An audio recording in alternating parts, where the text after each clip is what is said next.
Hi parents and students, here's another example of using an array for division. And in this example, you're going to see that not all division works out equally in what we do when that situation happens. So I'm going to start with my equation, 530 divided by 4 equals, and I'm going to go ahead and label everything, my dividend, my divisor, and my quotient. I'm going to go ahead and start with my base 10 blocks, which models concretely my number. So there's my 500 and there's my 30.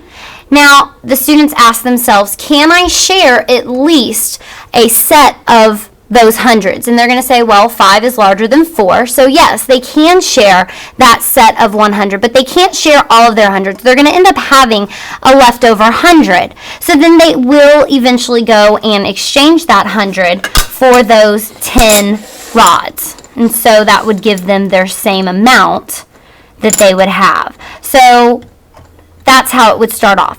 I don't have enough room here to do this, so we're going to go ahead and draw it out. But we're going to use that same concept of exchanging that flat for those rods. So if I draw my picture, again labeling that this is a division array, showing my 4 groups, group 1, group 2, group 3, group 4. Now, looking at my dividend, I see that I have my 500. So I'm going to represent that with my hundreds blocks, 1, 2, 3, and 4. And I'm going to take that away from the quotient, partial quotient that I already have. So I'm going to take out that 400 that I've used, leaving me with the 130, which is what I exchanged all of my rods for. So if I show my rods, I have all 130 of those.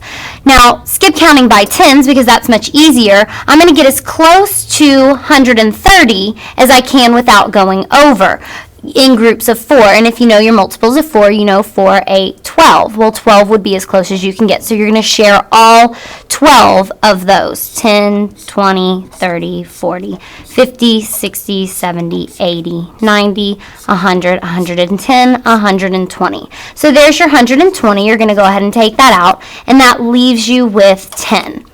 Now I'm going to take my 10 and I'm going to share it as equally as possible. Most of the kids at this point will say, well, 10's not going to share with 4 equally. So you are going to end up with 1, 2, 3, 4, 5, 6, 7, 8, 9, 10. Now I have my kids go ahead and draw all 10, showing that you have no more left.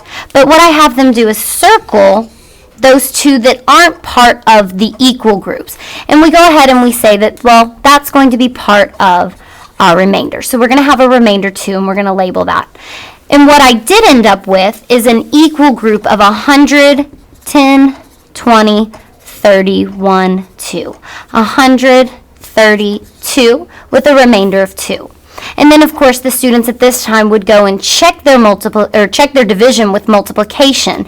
But in this situation, they're not only going to have to multiply, they're also going to have to add in that remainder of 2. So they would take their 132, they would multiply it by their 4, and we can do our distributive property where 4 times 100 gives us 400, 4 times 30, 4 times 3 is 12, plus your 0 gives you 120. And then 4 times 2 is 8, bringing us to a total of 528. But that doesn't equal our original dividend. So then I'm going to go ahead and add in my remainder. And when I do add in that remainder, then it does take me back to my original quotient. I have now checked my answer, and I know that my quotient that I've gotten is correct.